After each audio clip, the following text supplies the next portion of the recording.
Hi everyone, this is Emma, and I'm here again to talk you through some lesson plans for Dr. Jekyll and Mr. Hyde.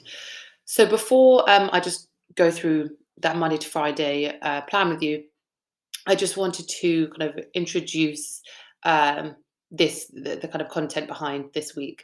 So the main focus is for really students to develop a personal response. I think that that can be quite tricky.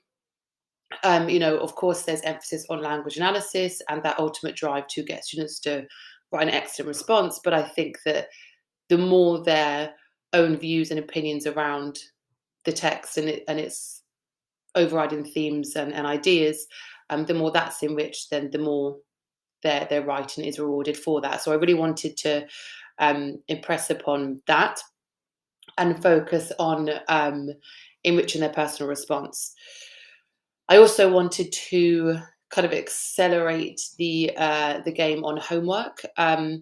Totally optional. You don't have to use any of it, or you can use the homework prompts as more long-term projects, or condense them down into smaller chunks, and perhaps actually include them in the lesson as tasks, or just reduce them and have them as shorter homeworks. Totally up to you.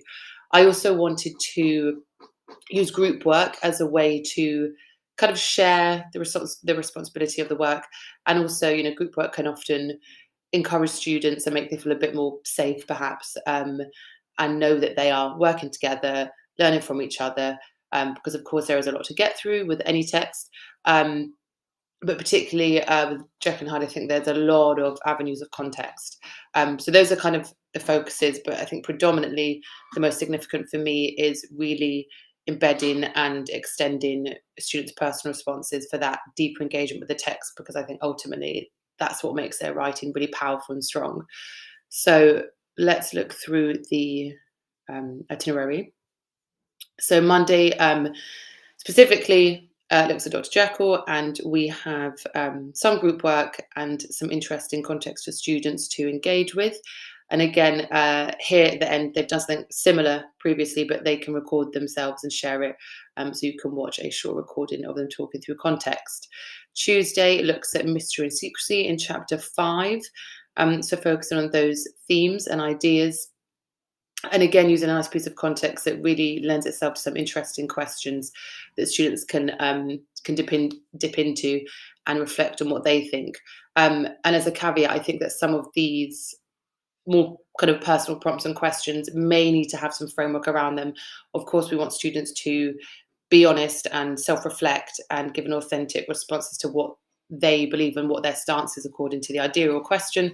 But you want it to also be appropriate, and just pertinent to the learning. So maybe there's some framing you can do around that to get the best results.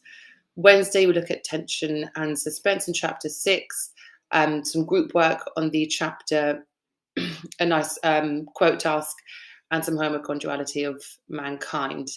Thursday, we look at horror, a nice visual to begin with, and then we have here a kind of formal question where students can use, I'm sure everyone has their own acronym, but this one is just the PEEA. So you can adapt that to one that perhaps you use with your class and that they're used to. And again, some context as homework to finish off. And on the last day, it's all about linking back and looping back to that context. I wanted to actually refrain from diving into the last 3 chapters and just really nestle in on that context. So there's some that the students have looked at, and it's an opportunity to work together with this scrapbook idea, going back to Freud and looking at some new context with the story of Cain and Abel. So hopefully that is all useful and interesting for you. Of course, any of these tasks can be designed to suit your class specifically the way that you want it to. But the overriding aim that I hope I got through is that these questions and tasks are really there to evoke a personal response in order to develop a student's understanding and written response to the text. Thank you for watching, and I hope that that was helpful. See you again soon.